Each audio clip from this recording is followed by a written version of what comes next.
Common news सदैव सर्वांच्या सोबत।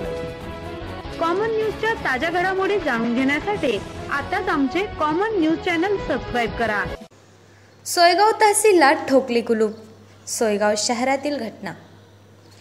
सोयगावसह तालुक्यात झालेल्या सप्टेंबरमध्ये अतिवृष्टीच्या नुकसानीची मदत व कर्जमाफीची घोषणा होत नसल्याने बुधवारी दिनांक 29 ऑक्टोबर 2025 रोजी संतप्त शेतकऱ्यांनी सकाळी 10:30 वाजता सोयगाव तहसील कार्यालयाला थेट कुलूप ठोकून तालुका प्रशासनाचा व शासनाबद्दल संताप व्यक्त केला।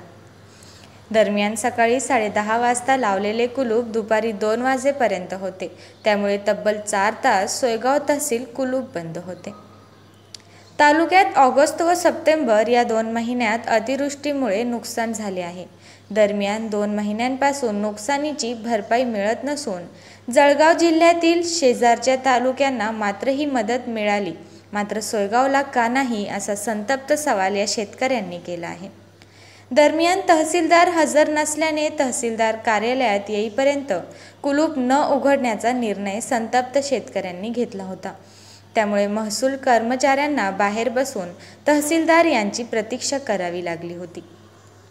शहरातील छत्रपती शिवाजी महाराज चौकातून संतप्त 500 ते 600 संतप्त शेतकऱ्यांनी सरकारविरोधी घोषणाबाजी करत थेट तहसील कार्यालय गाठून तहसील कार्यालयाच्या दरवाजाला कुलूप ठोकले।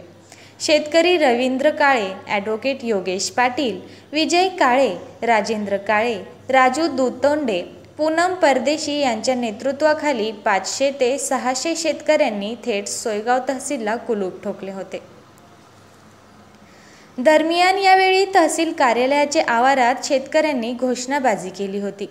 दरम्यान दुपारी 2 वाजता तहसीलदार मनीषा मेने या घटनास्थळी आल्यावर त्यांनी विजय काळे, ॲडव्होकेट योगेश पाटील, रवींद्र काळे, राजेंद्र काळे यांच्याशी चर्चा करून बाधित शेतकऱ्यांच्या अनुदानाची रक्कम बाबत अद्याप अध्यादेश आलेला नाही, याद्या अपलोड झालेल्या आहेत, फार्मर ID काढलेल्या शेतकऱ्यांच्या खात्यात अध्यादेश येताच अनुदान जमा होण्याची प्रक्रिया सुरू होईल असे आश्वासन दिले व कुलूप उघडण्यात आले।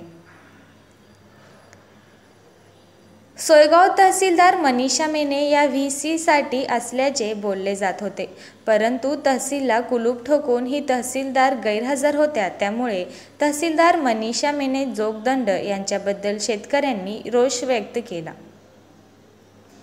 अखेरीस दुपारी 2 वाजता तहसीलदार मेने या पोलीस बंदोबस्तात तहसील कार्यालयात दाखल झाल्या। त्यावेळी संतप्त शेतकऱ्यांनी त्यांना अतिवृष्टीच्या नुकसानीची मदत 2 दिवसात खात्यात वर्ग करा, कर्जमाफीचा शासनाने लवकरात लवकर निर्णय घ्यावा, पीक विमा मंजूर करावा यासह विविध 5 मागण्यांचे निवेदन दिले।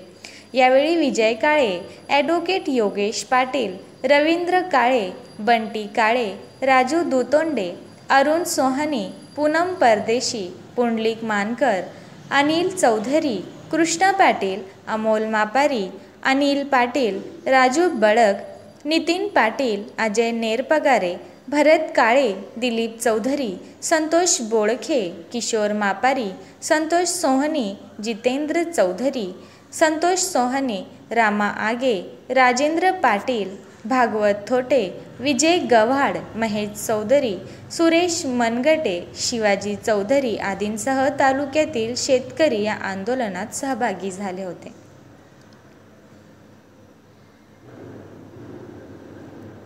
कॉमन न्यूज मराठीसाठी प्रतिनिधी मुस्ताक शहा, सोयगाव। तरी आज सकाळपासून या ठिकाणी आम्ही हे आंदोलन तहसील समोर करत आहे व तहसीलला कुलूप लावले आहे। आज सकाळपासून या ठिकाणी हजारो शेतकरी या मोर्चामध्ये सहभागी झाले असून या ठिकाणी कुठलाही तहसील व सरकारी कर्मचारी या ठिकाणी आजपर्यंत अद्यापपर्यंत हजर झालेला नाही।